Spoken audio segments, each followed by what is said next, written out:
Ada seorang lansia naik bus. Berdiri dengan gemetar di samping seorang wanita. Kemudian seorang ibu-ibu mengatakan, "Kamu tidak bisa memberi tempat duduk pada lansia." Si wanita berpura-pura tidak dengar. Pandangan semua orang tertuju padanya.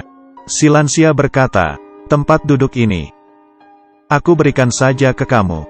Si ibu-ibu makin marah dan mengomel lagi. Si wanita dengan tenang berkata, "Mau duduk? Duduk di sini saja." Si lansia kaget dan yang lainnya marah. Si wanita tidak meladeni mereka. Tapi dia tidak tahu, semua ini direkam oleh seorang anak magang stasiun TV.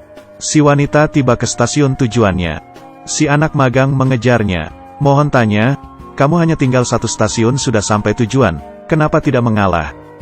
Si wanita menjawab dengan kesal, "Aku hanya tidak ingin memberikan tempat dudukku, tidak ada asalan lainnya."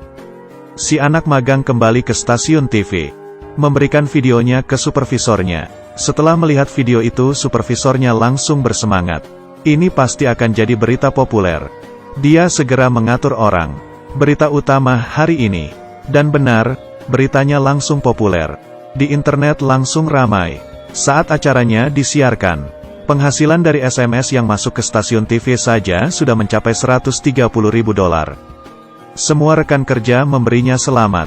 Bahkan atasannya pun memujinya. Dan berkata padanya, "Mumpung masih ramai, cepat buatkan acara topik khusus." Supervisor yang cakap bekerja langsung memanggil para ahli untuk berdebat. Bahkan berkata pada para ahli, jika ada perbedaan pendapat masing-masing, bisa langsung dibicarakan semuanya. Tidak perlu segan-segan. Kedua ahli langsung mulai mengomel dengan wajah yang gelisah. Dan benar saja, begitu acara topik ini keluar, langsung menimbulkan kontroversi. Identitas si wanita langsung ditemukan oleh orang-orang. Layar dipenuhi dengan berbagai omelan yang membawa-bawa nama si wanita. Kata kasar macam apapun ada.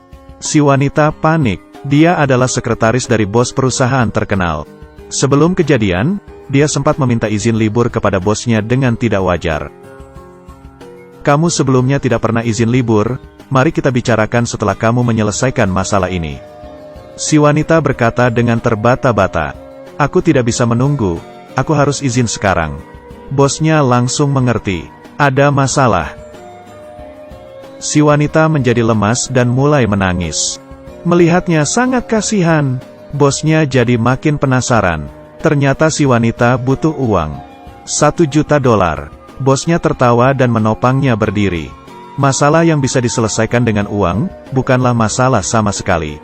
Aku kasih uangnya. Lalu dia membantu si wanita menghapus air mata.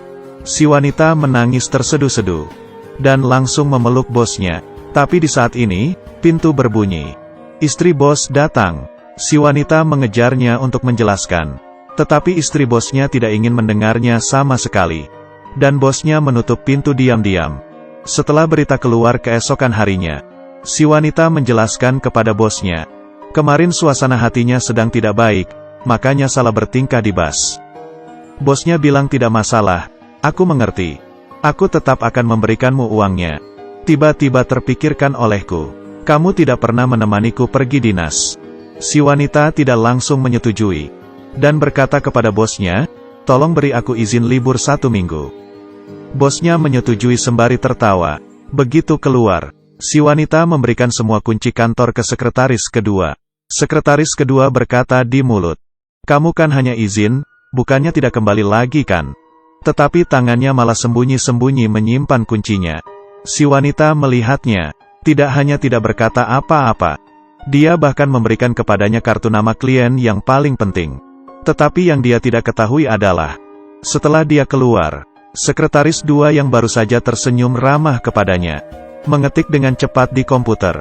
Ternyata dialah yang membocorkan identitas si wanita.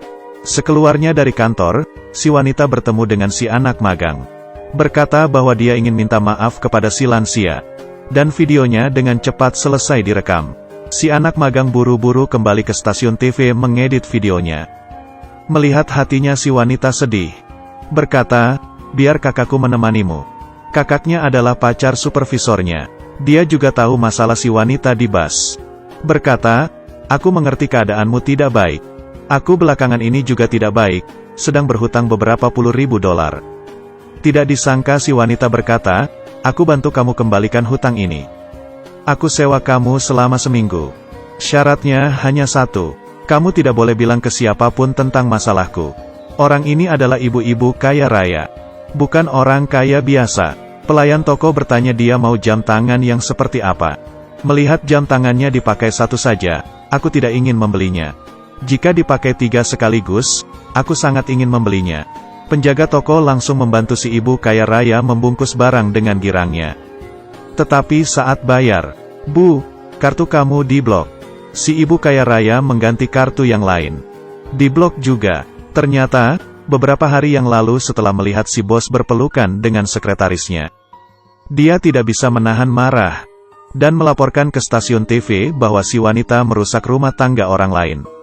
Waktu beritanya disiarkan, sekretaris 2 yang sangat ingin naik pangkat, sengaja memperlihatkan beritanya ke klien, dan menggagalkan sebuah transaksi besar. Si bos mengantarkan kliennya pergi, lalu segera memblok kartu kredit istrinya dalam kemarahannya. Malam harinya saat istrinya pulang, dia berkata kepada suaminya, "Aku membeli jam tangan, karena ingin minta maaf sepenuh hati kepadamu. Tapi kamu malah memblok kartu kreditku." Suaminya melihatnya, "Aku mengerti permintaan maafmu, aku bayar." Di sisi lain, si wanita dikejar oleh netizen yang marah karena masalahnya di bus. Dia hanya bisa keluar rumah, tinggal di hotel. Dia meminta KTP si lelaki, bilang mau membuka akun bank, dan menyimpan uang sebesar $1 juta. Si lelaki menyetujuinya. Sepulangnya ke rumah, dia melihat berita, dan bertanya kepada si supervisor, kenapa video minta maafnya belum disiarkan?" Si supervisor bilang, "Kamu pasti tidak mengerti. Kami baru saja memarah-marahinya, masa langsung membelanya kembali. Kalau begitu bukannya malah menamparkan diri sendiri. Tunggulah beberapa hari." Dan si wanita di saat ini, sendirian di hotel, tidak melihat video permintaan maafnya sendiri. Di layar hanya ada omelan dan kata kasar. Bahkan blognya diretas. Bahkan fotonya diedit jadi foto kematian. Dia putus asa sampai tidak bisa tidur. Tetapi benar-benar sangat putus asa. Dia bahkan tidak bisa menelan obat tidur. Setelah makan dimuntahkan, setelah muntah makan lagi. Akhirnya tertidur setelah tersiksa semalaman. Keesokan harinya, si supervisor wawancara ke rumah bosnya. Bukan hanya ditolak dari rumahnya, bahkan sampai didorong keluar oleh satpam. Dia sangat marah, begitu kembali ke kantor, langsung mulai mengetik berita. Dia mengisukan bahwa perusahaan si bos tidak baik. Opini publik langsung segera memarah-marahi si bos. Api ini langsung membakar kaki si bos. Tapi si bos adalah orang yang berpengaruh. Tidak ingin merendahkan diri untuk berdebat. Langsung memerintahkan untuk menegur mereka. Sekretaris 2 langsung inisiatif berkata bahwa si anak magang adalah temannya. Dia pergi menemui si anak magang, memperkenalkan pemilik anak perusahaan, mengatakan bahwa ada pekerjaan santai dengan gaji tinggi. Ternyata anak perusahaan si bos mau membuat video iklan. Kalian tidak perlu buat, hanya perlu memberikan beberapa masukan saja. Si bos anak perusahaan bahkan berkata, "Berita soal masalah di bus itu saja, supervisor kalian bisa membuatnya dengan sangat baik." Lalu memintanya untuk memikirkannya. Si anak magang tahu bahwa si supervisor dan kakaknya sedang butuh uang untuk pembayaran uang muka. Jadi dia mengambil keputusan sendiri, menerima tawarannya. Dan saat si lelaki menemui si wanita, dia sudah berubah menjadi seperti ini. Si lelaki bilang, "Apakah perlu sampai begini demi seorang lelaki tua?" Si wanita pergi naik mobil dengannya, lalu berfoto-foto. Marahnya masih belum hilang, dia meminta si lelaki menemaninya terjun lenting. Si lelaki ketakutan. Tetapi si wanita berkata, "Kamu tidak mau gajimu. Oleh karena itu..."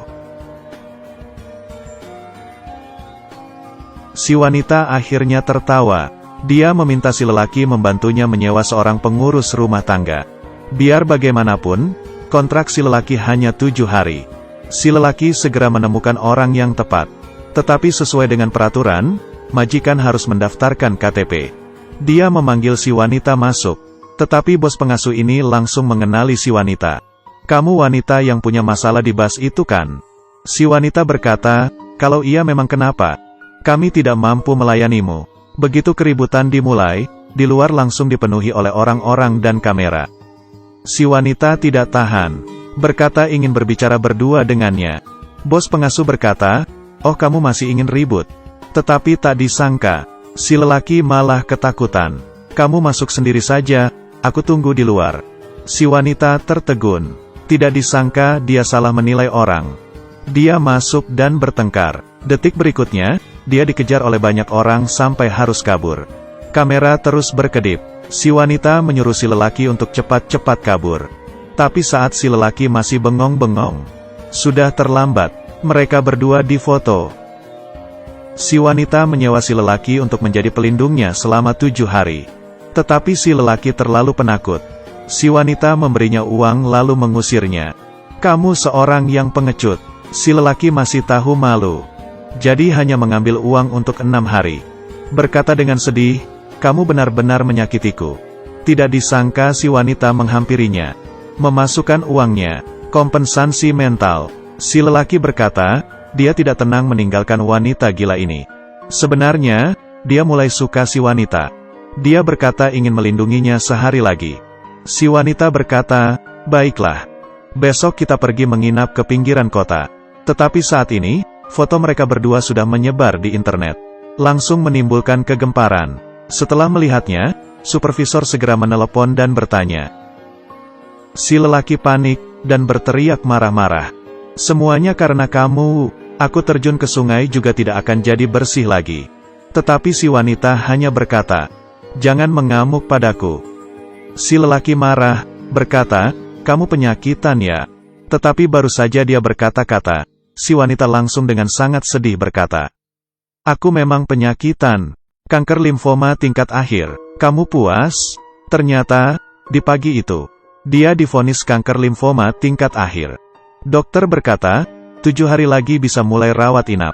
Dia awalnya ingin pinjam uang $1 juta ke bosnya untuk berobat. Tetapi si wanita mencari info di internet. Tidak bisa diobati. Dan lagi dia adalah anak yatim piatu.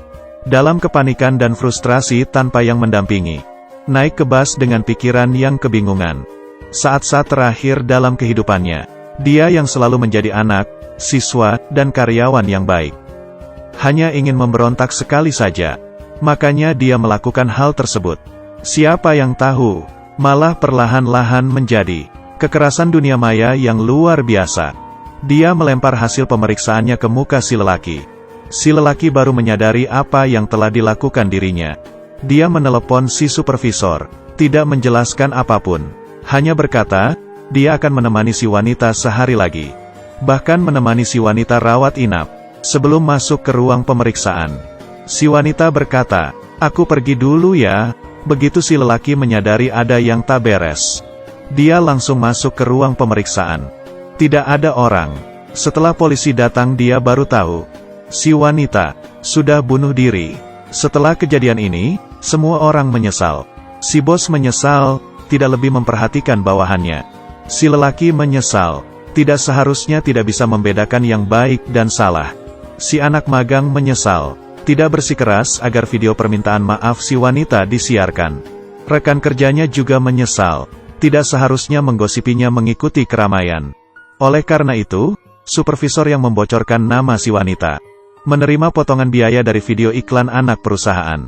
Si supervisor juga menyesal, tetapi sudah terlambat.